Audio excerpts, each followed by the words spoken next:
भगवान की कथा को सुना रहे हैं।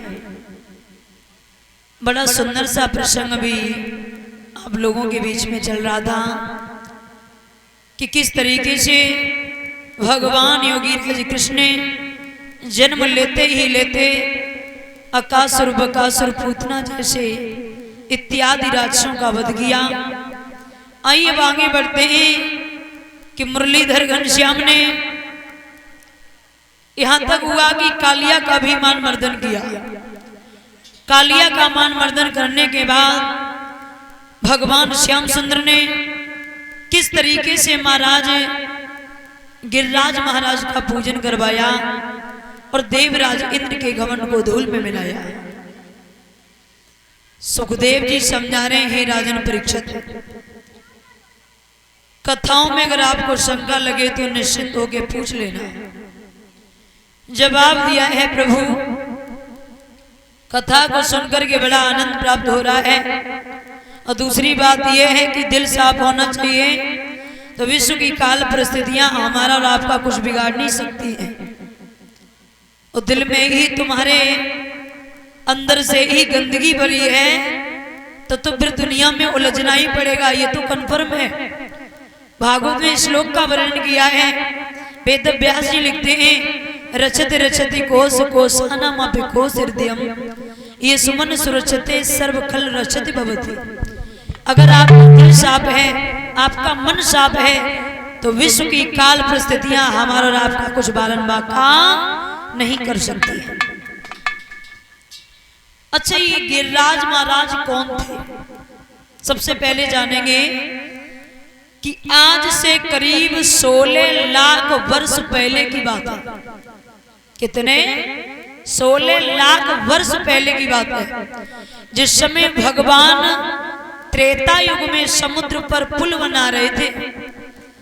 तो पुल जब पूरा नहीं बना तो भगवान ने कहा है, अपनी सेना को भेजा और कहा जिसे भी जो ईंट खंजर पत्थर मिले वो लेकर के आ जाए, हमें पुल पूरा बनाना है। अब वहां से बड़े बड़े बहादुर चले हैं, वीर हैं, कुछ महावीर हैं, चले हैं, जिसको जो मिला वो लेकर के आ रहा था।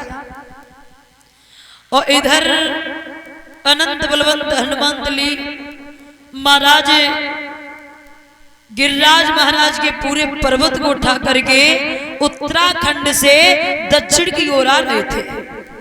उधर से संदेशा ये आ गया तब तक कि जो जहां ईंट खंजर पत्थर लिए खड़ा हो वो बही के बही छोड़ दे, पुल पूरा बन चुका है। हनुमान जी ने जैसे ही सुना है तो गिरिराज महाराज की जो पर्वत को लिए थे वो वहीं छोड़ दिया।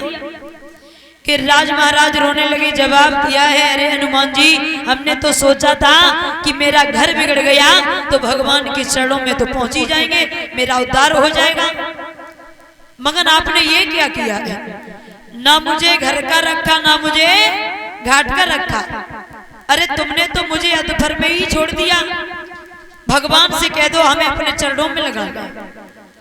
तो हनुमान जी ने इधर से संदेशा भेजा है, अरे प्रभु गिरिराज महाराज को हम जो लेके आ रहे थे ये तो रो रहे हैं और ये कह रहे हैं हमें भगवान के चरणों में ले चलो।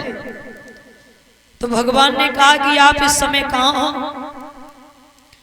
बोले हम मथुरा के आसपास ही हैं।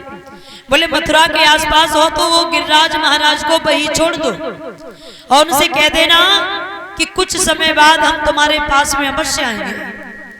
हनुमान जी ने बोल दिया, रे गिरिराज महाराज, राम का उधर से संदेशा आ चुका है, आप इंतजार करो, भगवान आपके पास जरूर आएंगे। सही गिरिराज महाराज फिर रोने लगे, जवाब दिया, प्रभु कम से कम ये तो पूछ लो, 1 दिन या 2 दिन, अरे 1 महीना या 2 महीना कितना समय लगेगा? फिर भगवान से पूछा, अरे प्रभु ये तो गिरिराज महाराज कह रहे हैं कि 1 दिन लगेगा या 2 दिन लगेंगे, अरे 1 महीना लगेगा या 4 महीने लगेंगे, कितना वक्त लगेगा? तो भगवान ने जवाब दिया है, उनसे कह दो ना 1 दिन लगेगा ना 2 दिन लगेंगे, ना 1 महीना लगेगा ना 2 महीने लगेंगे, पूरा का पूरा 1 युग लग जाएगा मुझे। कितना? पूरा एक युग लग जाएगा। और जैसे ही हनुमान जी ने कहा है पूरा एक युग लग जाएगा, सही गिरिराज महाराज फिर रोने लगे। जवाब दिया, प्रभु एक युग के लिए तो हम कितना इंतजार कर सके और कब तक यहाँ पड़े रहेंगे। तो भगवान ने कहा, हनुमान जी कह दो कि अगर हम देरी में आएंगे तो सब्र का फल बड़ा मीठा होता है। और उनसे कह देना कि जब हम देरी में आएंगे, लेट आएंगे, तो तुम्हारी वो महिमा करके चले जाएंगे जो तुम्हारे परिक्रमा भी कर लिया करेगा, उसकी भी मनोकामना पूर्ण हो जाया करेगी। तो ये गिरिराज महाराज वो ही थे। साथ साथ आपको ये भी बता दें कि संसार में दो ही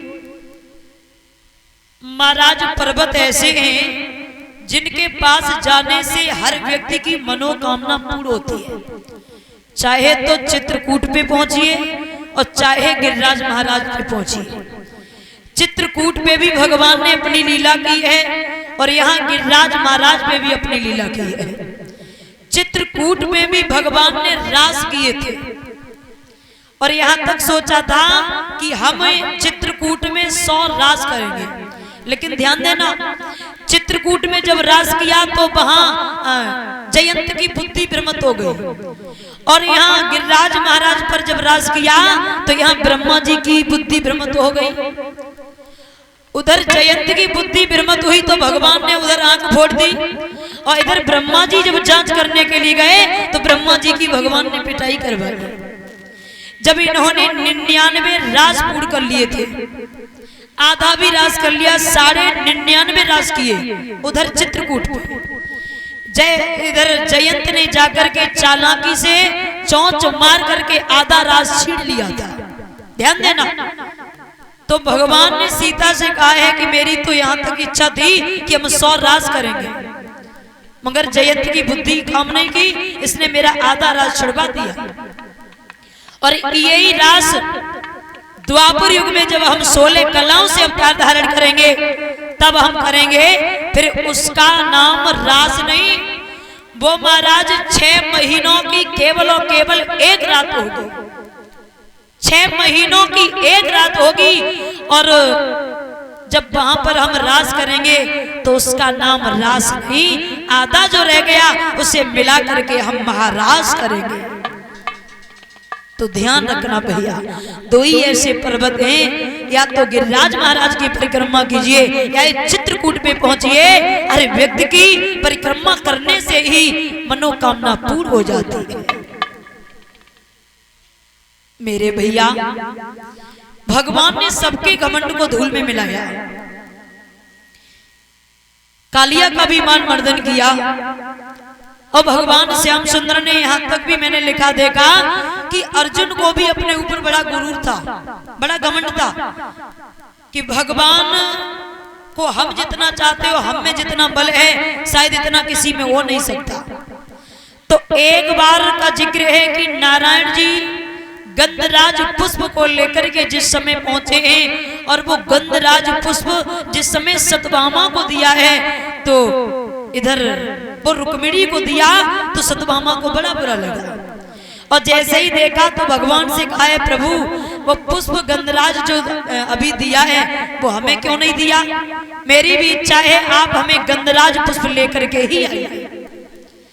तो भगवान को इधर जांच करनी थी अर्जुन की भी कि अर्जुन को घमंड है अपने ऊपर अपने बल का। तो अर्जुन से कहा है, अर्जुन चले जाओ गंधराज पुष्प लेकर के ले जाओ। तो अर्जुन चले हैं, पहुंच जाते हैं जहां वीर हनुमान जी का पहरा है और जैसे ही अर्जुन पहुंचे हैं, पूंछ पर पैर रखा है, जैसे ही सोई हनुमान जी उठकर के, कौन है आप और आपको दिखाई नहीं दे रहा है, रात्रि के अंधकार में आ रहे हो? अर्जुन ने जवाब दिया है, हे बद्री के बच्चे, हमारे सामने आके निकाल के बोल रहा है मैं यहाँ गंधराज पुष्प को लेकर के जाऊंगा और लेने के लिए आया हूँ, प्रभु का आदेश है, तुम हमें रोक नहीं सकते हो। हनुमान जी ने जवाब दिया, कौन है आप? जवाब दिया, तुम कौन हो? तो एक दूसरे में जब वार्तालाप होने लगा है मेरे भैया, एक राम भक्त है तो दूसरा कृष्ण भक्त है, आज दोनों भक्तों में घमासान युद्ध छिड़ गया। नतीजा ये हुआ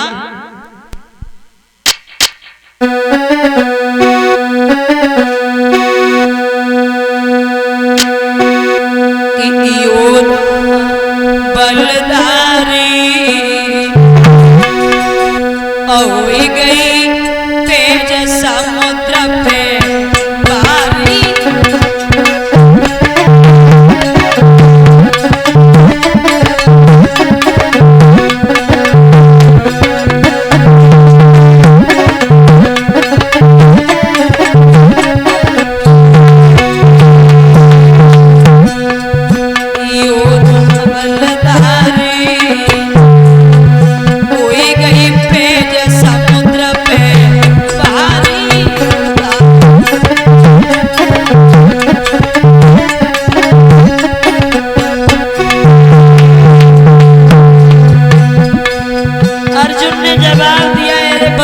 बच्चे गंधराज पुष्प लेने के लिए हमें रोक रहा है, आकर मुझे परिचय बता दे तू कौन है।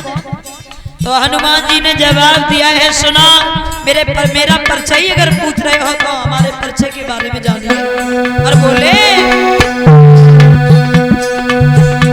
अरे त्रेता युग में सीता की माई रोबते बैठे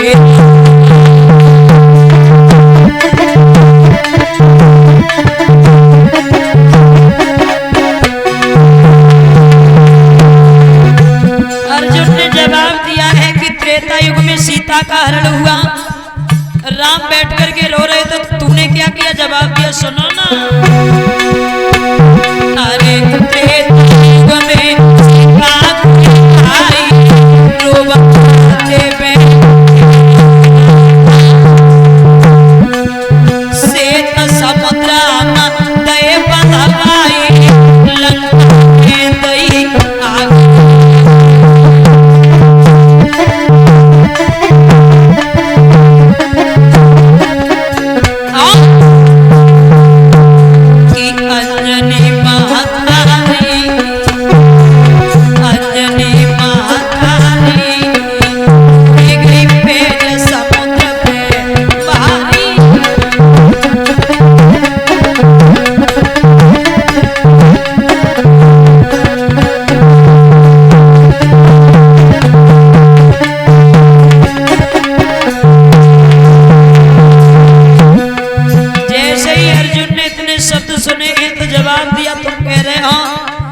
समुद्र पर पुल बनाया और वहां पुल तुमने अकेले नहीं, और वो भी बात छोड़ो, अगर काश में उस समय होता तो तुम पुल बनवाने की बात कर रहे हैं। अरे सुना, अरे त्रेता युग में जो होते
पुल कौन बोले हाँ। तो ये हनुमान जी ने जवाब दिया, ये बात छोड़ा, जिस समय लक्ष्मण के शक्ति लग गई थी और प्रभु राम बैठ करके रो रहे थे, अर्जुन ने जवाब दिया रो रहे थे तो तुमने क्या किया? जवाब दिया, सुनो। अरे शक्ति लगी लक्ष्मण की आई रोबते बैठे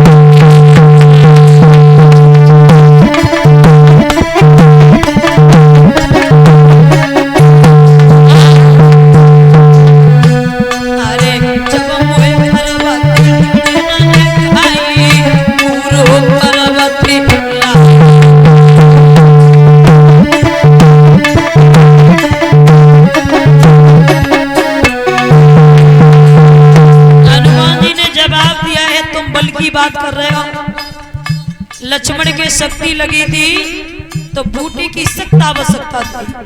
और जब हम ढूंढने के लिए गए, जब मुझे बूटी नहीं मिली तो हम पूरे पर्वत को ही उठा के ले आए। और सुना, अरे शक्ति लगी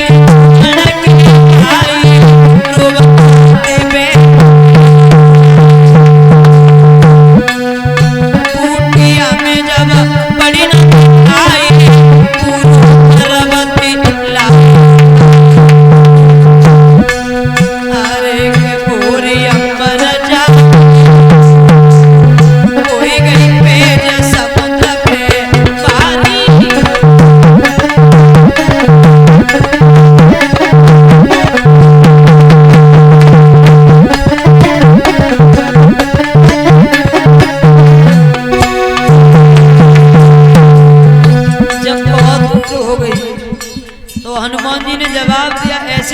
समस्या का हल नहीं होगा।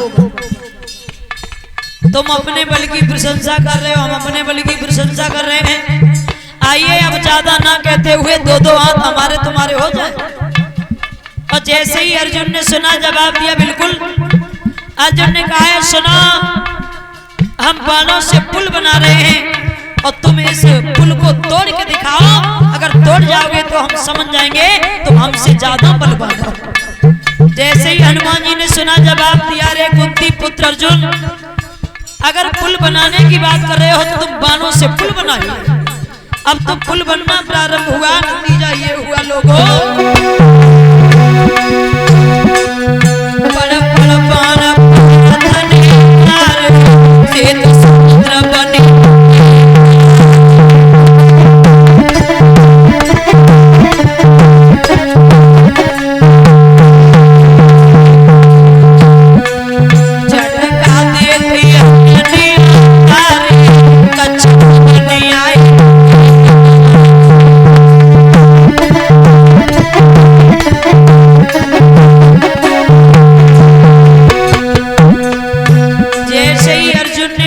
से पुल बनाया, हनुमान जी ने जैसे ही एक झटका दिया, पुल टूट के नीचे गिरने लगा। अर्जुन की पिड़लियां कांप गई। भगवान ने देखा अब तो अर्जुन घबरा रहे हैं। सही भगवान ने पल की देर नहीं की, कछुआ का रूप धारण किया और पुल के नीचे आ गए। नतीजा ये हुआ, अरे बड़े समुद्र बन।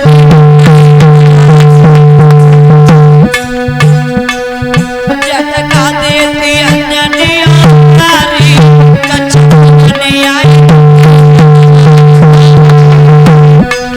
लीला प्रभु की कोई गई पेज समुद्र पे भारी।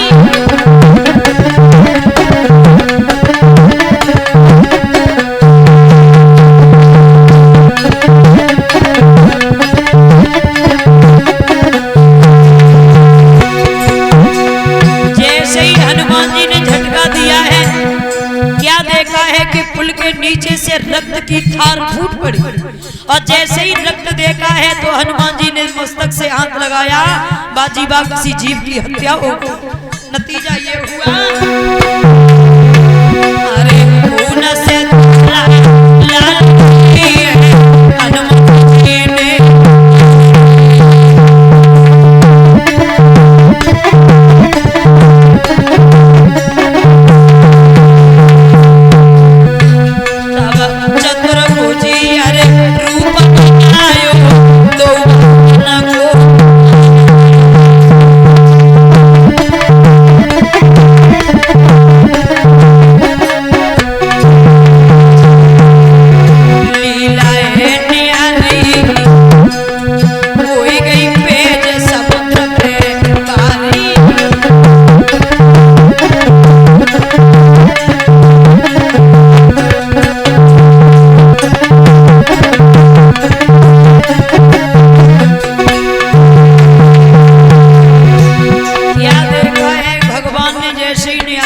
अर्जुन भी भिड़ गए और इधर हनुमान जी भिड़ गए।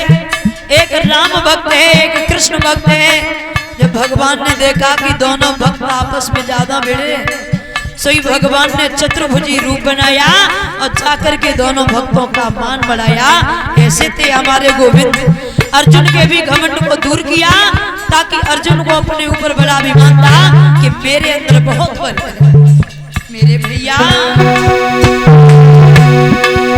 योद्धा बलदा कोई गई पेज समुद्र पे भारी।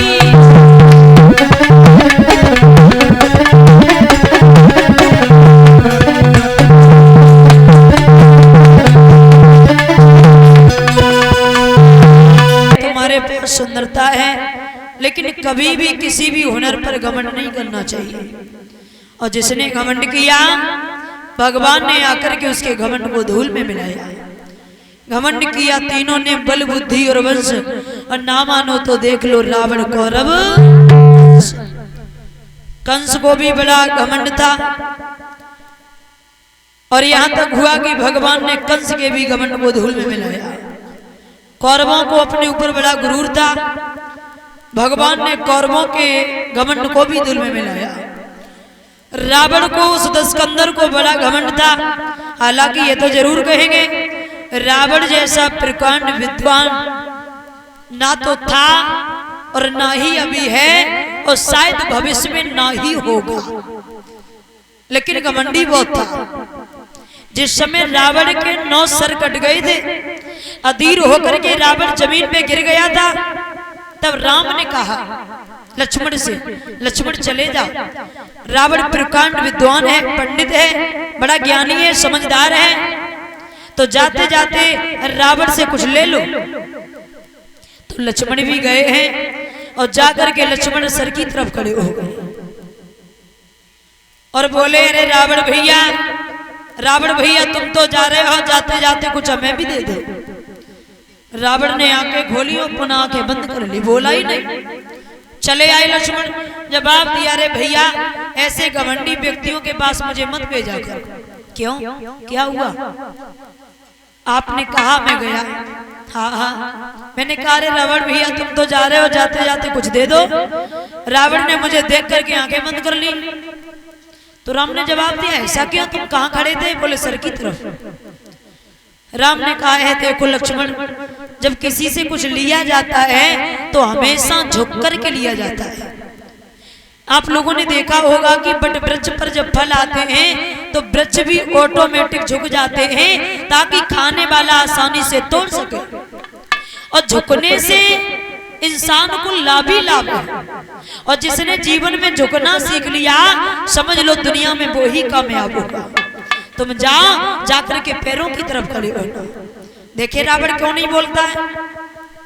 लक्ष्मण गए, जाकर के पैरों की तरफ खड़े हो गए और कहा अरे रावण भैया जा रहे हो, जाते जाते कुछ हमें भी दे दो, तुम्हारे जैसा प्रखंड विद्वान अब कहाँ मिलेगा।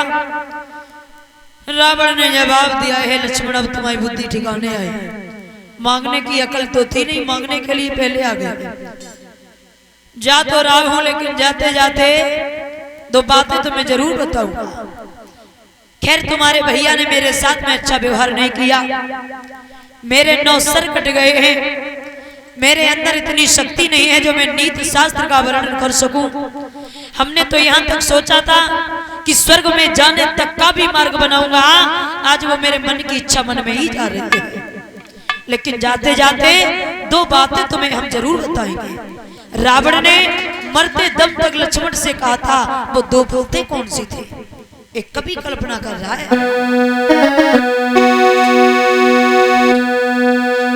कि 2 बातें केवल कहनी है, अस्वीकार शीघ्र करना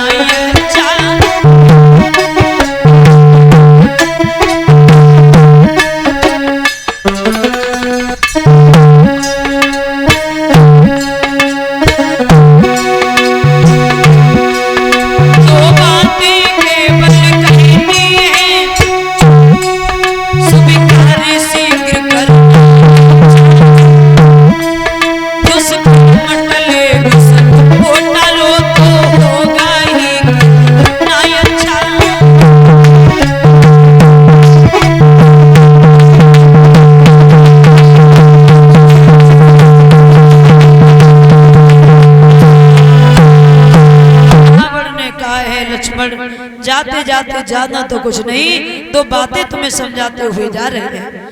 शुभ कार्य करने से पहले कभी ये मत देखना कि ये टाइम ठीक है या नहीं, ये तिथि ठीक है या नहीं, ये समय ठीक है या नहीं। कभी सोच समझ के शुभ कार्य मत करना।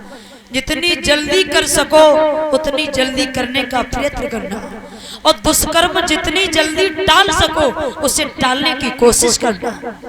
आज की डेट में हमने देखा है कि लोग कथा भागवत भी कराते हैं तो 1000 ब्राह्मणों से जाते हैं, कहते हैं भैया ऐसी कथा चाटो कथा में कोई विघ्न बाधा ना आए। अब समझने वाली बात है भैया, ये दिन है भगवान का, एक एक सेकेंड एक एक मिनट का टाइम भगवान ने दिया है। इसमें ना हमारा दोष है ना आपका दोष है। जो समय निश्चित कर दिया है वो उसी समय पर घटना घटेगी, इसमें हमारा और आपका कोई दोष नहीं है।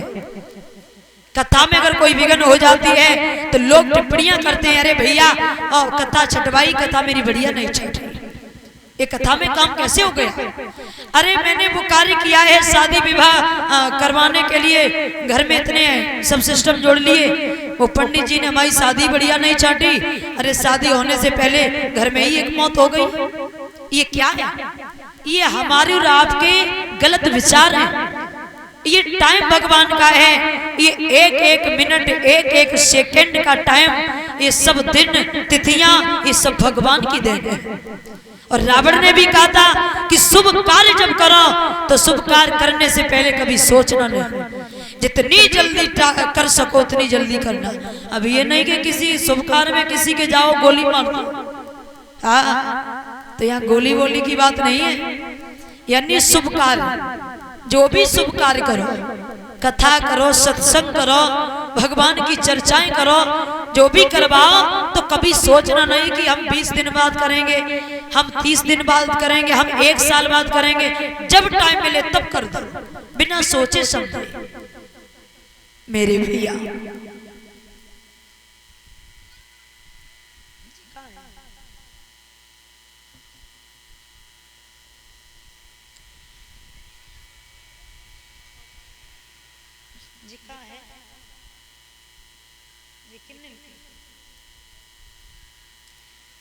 और इसी के साथ साथ इस 100 रुपये का पुरस्कार जो हमारे करीब भिजवा रहे हैं परम सम्मानीय भैया बेफन यादव उर्फ लालू भैया, नोएडा सेक्टर 63 से जिनका आना हुआ है, भगवान को नियत सद्बुद्धि प्रदान करें, धर्म के लिए यहाँ तो उज्जवल बने रहें, धर्म पे चल करके अपने नाम को रोशन करें। बोलिए गोविंद भगवान की। आइए वही गौर करते हैं जहाँ कथा का प्रसंग चल रहा था। श्री सुखदेव जी बोले हैं, हे राजा, भारत में एक अक्षौड़ी में कितने रथ थे, कितने घुड़सवार घोड़ा थे और कितने उस पे बैठ करके गए थे। मैंने जो महाभारत के आप द्वितीय अध्याय को उठा करके देखना, आपको सारी बात मिल जाएगी। कभी गूगल पे सर्च करने से ये सारी बातें नहीं आती हैं, और अगर गूगल ही महाभारत सब हो जाता तो ये हम व्यास और ये कथा भागवत हम क्यों कहते हैं। लिखा मैंने आज इसीलिए मैंने बना के ही लाए, तो मैंने कहा कि एक एक शब्द समझा के ही कहेंगे। महाभारत का जब युद्ध हुआ था तो उस समय एक अक्षौड़ी में महाराज 21,870 रथ थे। जोड़ना 21,870 रथ और 21,870 हाथी और 65,610 घुड़सवार थे।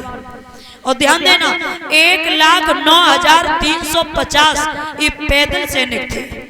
इन सबको जोड़ लिया जाए तो 2,18,700 की पूरी एक अक्षौड़ी सेना थी।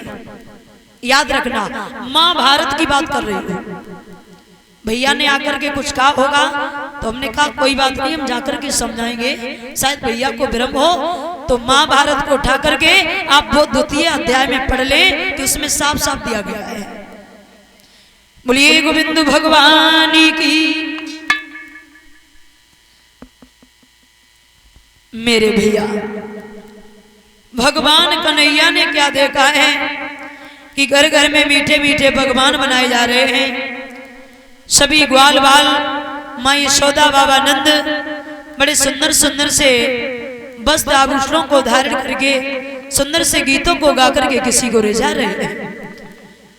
भगवान ने जब देखा है तो दिमाग में एक बात पूछ गई, इन ग्वाल वालों को वो सच्चे पद का ज्ञान नहीं है, माया के अंधकार की झाड़ियों में उलझे हैं। कन्हैया ने दिमाग लगा करके मन में एक बात सोची है, और कैसे?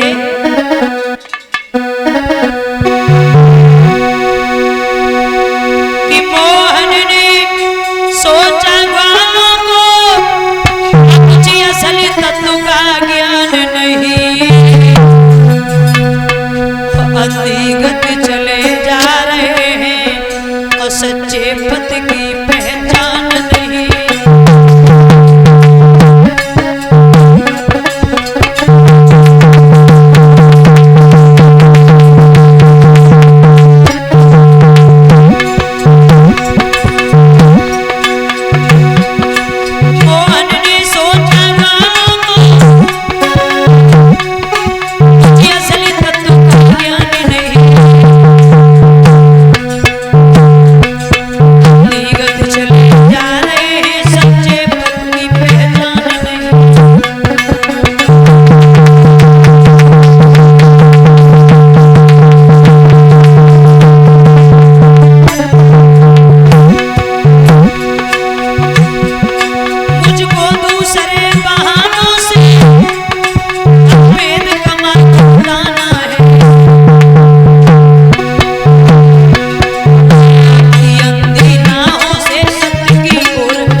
विचार किया है, मोहन ने सोचा ग्वालों को कुछ असल तत्व का ज्ञान नहीं, अंधिगत चले जा रहे हैं सच्चे पद की पहचान। मुझको दूसरे बहानों से अब वेद का मार्ग प्रगटाना है, माया की अंधी राहों से सत्य की ओर रहना है। भगवान ने ऐसा विचार किया है और मनमोहन वहां से भागे, जाकर के मैया यशोदा के पास पहुंचे और यशोदा से कहा है, और मैया यशोदा, आज कौन सा त्योहार है जो घर घर में मीठे मीठे पकवान बनाए जा रहे हैं? सभी गोपिकाएं और जितने भी ग्वाल वाले हैं सुंदर से वस्त्रों को धारण करके सुंदर सुंदर गीतों को गा करके किसी को रिझा रहे हैं।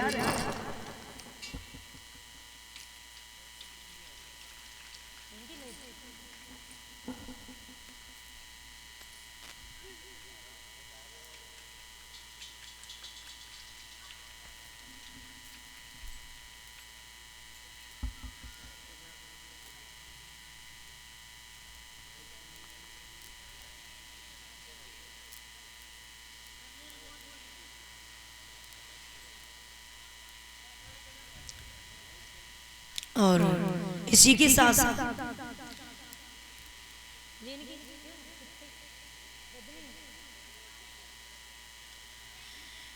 इन नोटों का हार बना के जो मुझे सम्मान कर रही हैं ब्रजेश यादव भैया और उनकी धर्मपत्नी खुशी यादव की तरफ से भैया ने मुकुट बना के सम्मान किया है, और इनकी धर्मपत्नी ने नोटों का हार बना करके सम्मान कर रहे हैं। ये 501 नोटों के हार को धारण करवा रहे हैं और हमारे समस्त स्टाफ को 51 मुद्राओं से सम्मान कर रहे हैं। और जितनी भी कलश वाली बहनाएं हैं वो निकला है, सभी को एक एक टिफिन एक पति के बेटे के द्वारा ये भेंट किया जा रहा है।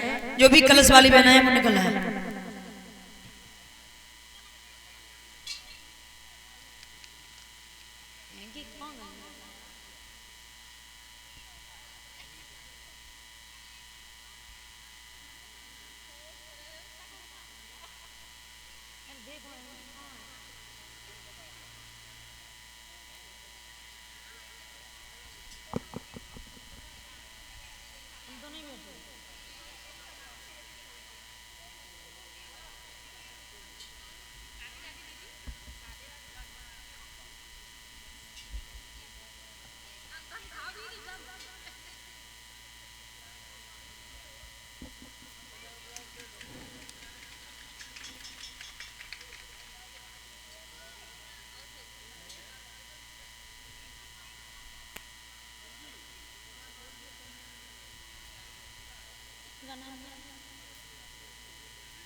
और इसी के साथ साथ ये सुनीता यादव जिनका चंदनपुर से आना हुआ है, उनकी तरफ से ये नोटों का हार बना के सम्मान कर रहे हैं, जो परीक्षित जी की बेटी हैं उनकी तरफ से।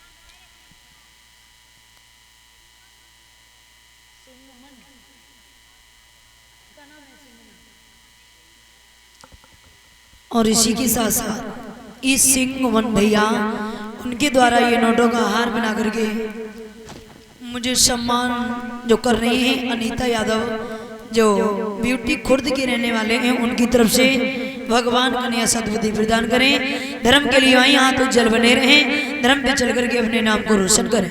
बोली वृंदावन में हरि लाल की।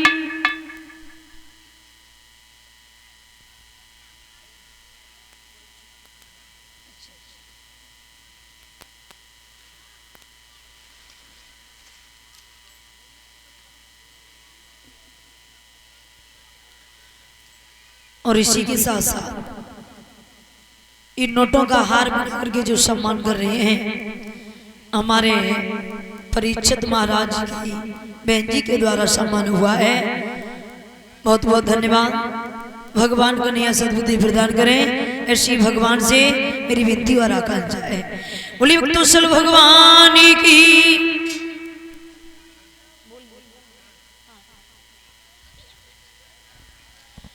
वहीं आ जाइए जहां कथा का प्रसंग चल रहा था। इधर भगवान कन्हैया जिस समय यशोदा के पास पहुंचे हैं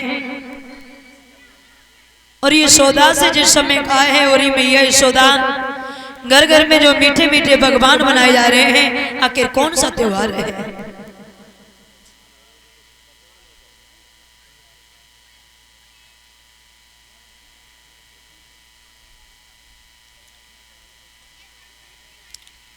इसी के साथ साथ ये महाराज परम सम्मानीय भैया गुड्डू यादव फौजी भैया जो गोकुलपुर के रहने वाले हैं, उनकी तरफ से 501 रुपए का आर हमें सम्मान कर रहे हैं। 51 मुद्राओं से समस्त स्टाफ और कलश वाली बहनों को एक एक टिफिन देकर सम्मान कर रहे हैं।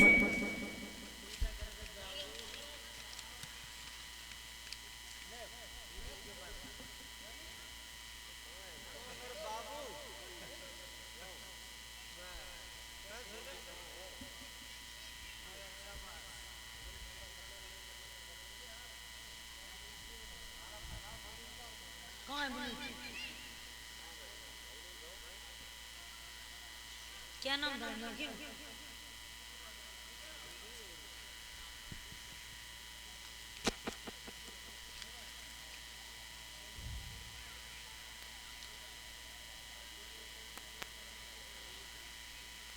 बोलिए वृंदावन में हरि लाल की। पुनीत हमारी आवाज को सुनते हो तो शीघ्र आ जाए।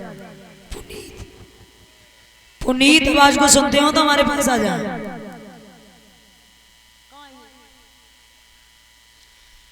भगवान कन्हैया आगे बढ़े हैं और यशोदा को समझाते हुए बोले हैं, माँ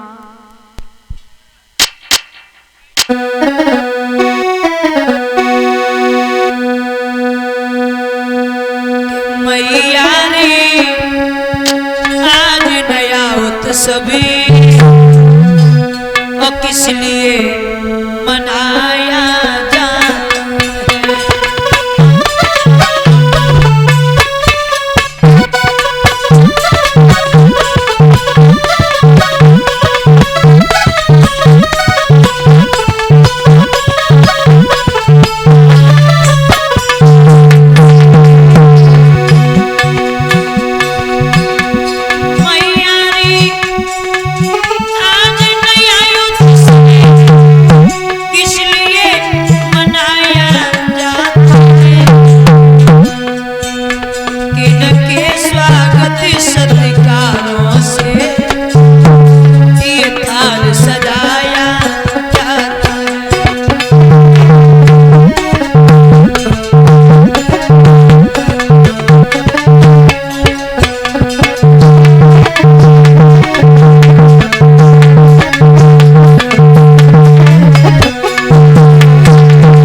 कहा है मैया आज कौन सा त्योहार है इस घर में मीठे मीठे पकवान बनाए जा रहे हैं।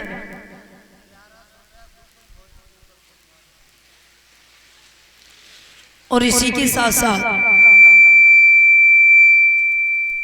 1100 रुपए जो हमारे गरीब भिजवा रहे हैं गुड्डू फौजी भैया जो गोकुलपुर के रहने वाले हैं उनकी तरफ से ये 1100 रुपए देकर मुझे सम्मान कर रहे हैं।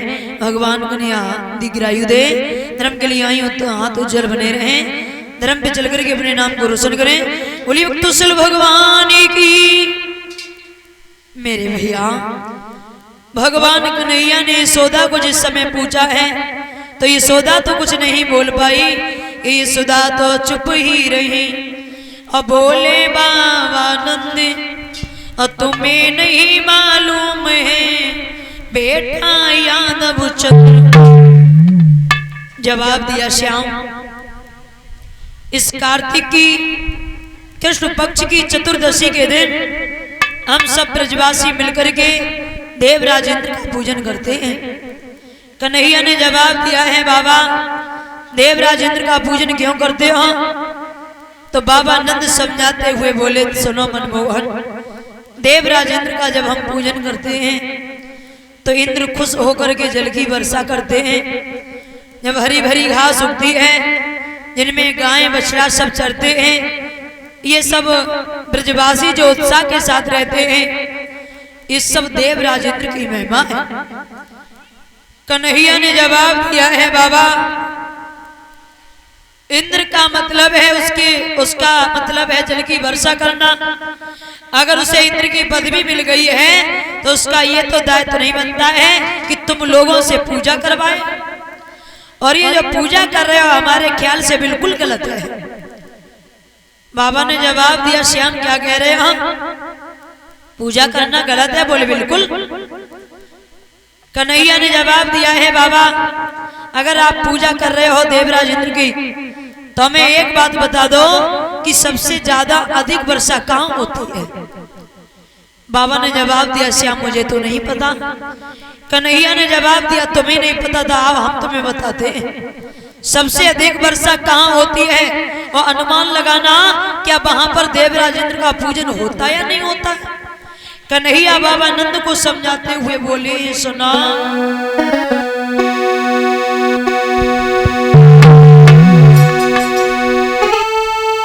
कि सुनता पर्वत पर रोजाना वर्षा होती है, क्या इसी तरह से वहां पर भी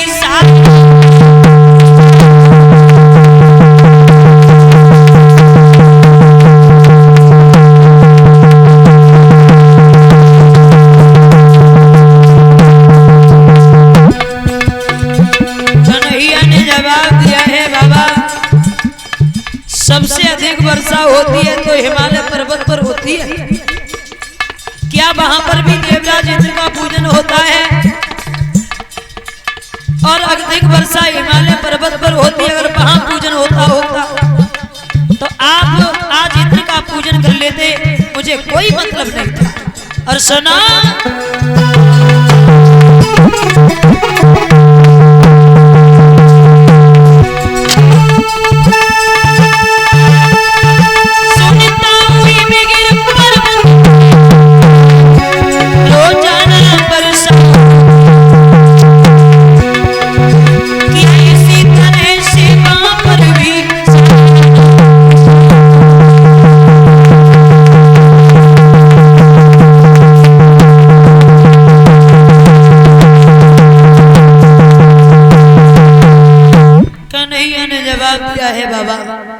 सबसे अधिक वर्षा हिमालय पर्वत पर होती है, क्या वहां पर भी देवराज इंद्र का पूजन होता है?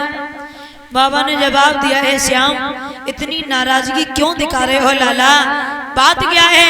कन्हैया ने जवाब दिया बात यह है कि आज इंद्र का पूजन कोई ही नहीं करेगा। क्यों? बोले क्यों का मतलब मत पूछो बाबा। बाबा ने जवाब दिया है श्याम तुम्हारी अभी छोटी सी उम्र है, इंद्र का पूजन नहीं किया नहीं किया तो कन्हैया ने जवाब दिया है बाबा, सच पूछा जाए तो दुनिया बड़ी ही बेढंगी हो चुकी है। क्या? बोले जो पूजने के योग्य है हम उसकी पूजा नहीं करते हैं, और जो पूजने के योग्य नहीं है उसकी हम पूजा करते हैं। कितना बदलाव हो चुका है हमारे इस भूतल पर। आगे बढ़ के बाबा नंद ने कन्हैया को समझाया। कन्हैया ने जवाब दिया, बाबा हमें मत समझाओ, हमें सब कुछ जानकारी है। और कन्हैया ने समझाते हुए बाबा से कहा है, सुनो बाबा, कि है जब ढंगी दुनिया, बाबा कि है जब ढंगी दुनिया,